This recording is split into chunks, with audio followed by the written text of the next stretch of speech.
we're going to talk about legs up the wall. This is one that is about recovery. I tell people all the time that we need to improve our recovery and not just plan our training, but plan our recovery. So this is a free, quick, easy way that you can get some benefit from increasing your recovery. So there's a lot of reasons that people think I'm a little strange, especially as a runner, but this one's totally worth it. And I've got a good story about how I pretty publicly use this, and probably was pretty embarrassing to everyone but me because I didn't care because I needed to do it. So a while back, this was probably mid 2010s or so, I was doing a triathlon and I pushed myself a little bit beyond my fitness capabilities. It was one of my first races that I kind of finished high and was up, even beating some of the professionals. And I was pretty excited about that, but pushed my body a little bit too hard and got in a little bit of trouble. So after the triathlon, I felt like my legs were a balloon that was a little overfilled, and I wanted to just take a little needle and pop it and let all the blood rush out of my legs because they felt like they were going to pop if I didn't do something about it soon.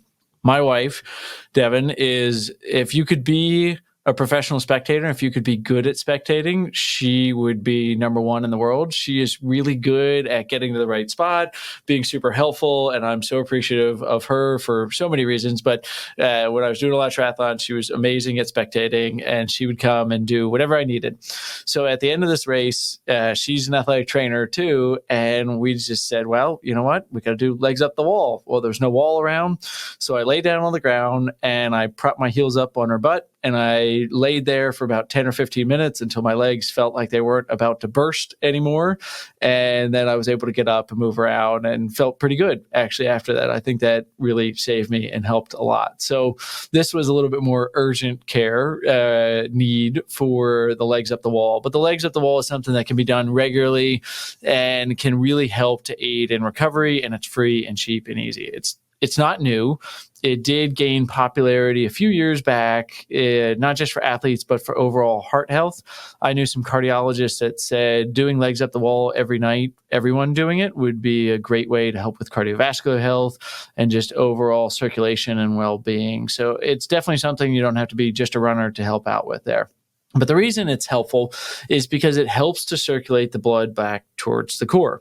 Your heart pumps fluid out, but we rely on muscle activity to get the blood back to the heart so that it can continue to be circulated and filtered throughout the body.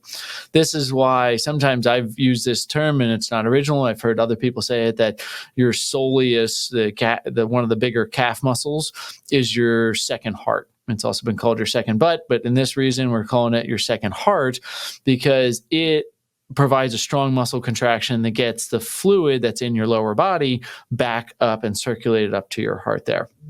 So when we run, we see that we can have an increase in blood pooling in the extremities.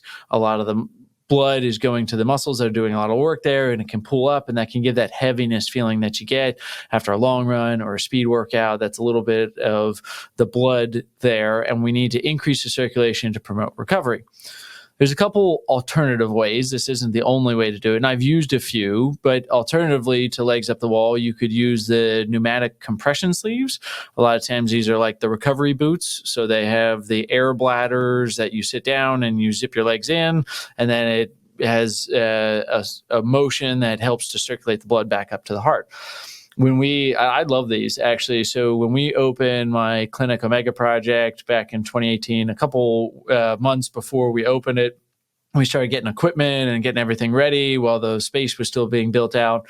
And we got a pair of these recovery pumps, and I started using them every night, and I loved it. They were great. I felt really good. It was something that I just got in a routine of, and I love doing it. And I often encourage patients that are doing a lot of training to use them and purchase them. And I think that they can be really good, but there is a cost, and the downside is the cost. And the downside is that you're kind of stuck in place for a while. So we had young kids, and they would come up, and I wouldn't be able to really help them out because I was stuck in the boots there. So my wife loved that. But I think that there is some good evidence to show that they can be beneficial and help out, but there's a cost to it. So another alternative to legs up the wall would be wearing compression sleeves. I was, in the early 2000s and 2010s, I was like almost every other triathlete that I knew, and I was wearing compression sleeves pretty much anywhere. And again, they can provide some benefit. There's even, I heard this on a podcast one time. I think it was a strength running podcast, but it might have been a different triathlon one. Anyway, I heard that there's a lot of aerodynamic benefit of using the compression sleeves as well, mostly for biking. But I want to say, take this with a grain of salt, not exact numbers, but it was around 9 minutes on an Ironman that you could save from the aerodynamic principle of the compression sleeve. So definitely some benefits there, and that's also going to help out with circulation. But typically you're using that when you can't be lying down for a while, and there is much less cost in the compression boots, but there is a cost associated with that. So the advantage of the legs up the wall is that it's free and can be done pretty much anywhere. So here's how I do it and just some general recommendations. So I've got a video up, and if you can see this, basically lie on your back and just put the legs up the wall, lie back and prop the legs up. You can have a slight bend in the wall here. I'll show that again. Your knees can be slightly bent. You don't have to get your butt all the way up to the wall. I can find that if you do that, you can have some neural tension.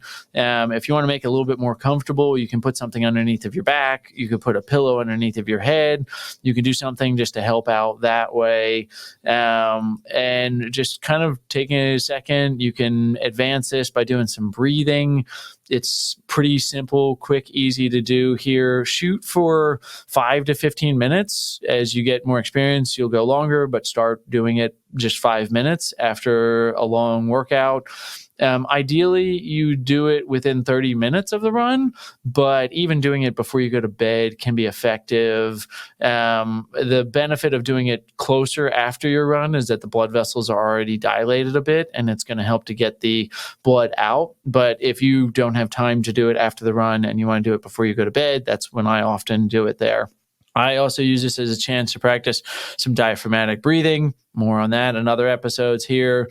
And I like to kind of pump my feet every once in a while just to make sure that I'm kind of helping out the circulation a little bit more and my legs aren't kind of falling asleep in that position.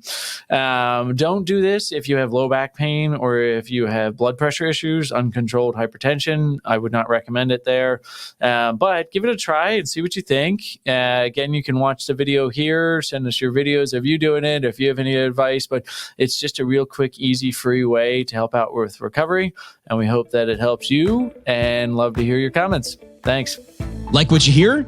Leave a review of the show wherever you listen, and don't forget to subscribe so you never miss an episode. Run DNA helps runners and running specialists through education and technology to identify each runner's unique injury profile to avoid setbacks and maximize results. The Run DNA podcast is produced by Ace Running LLC. The Run DNA podcast is intended for educational purposes only. No clinical decision-making should be based solely on one source. While care is taken to ensure accuracy, factual errors can occur. Always seek the guidance of qualified medical professionals before making healthcare decisions. Find us online at rundna.com.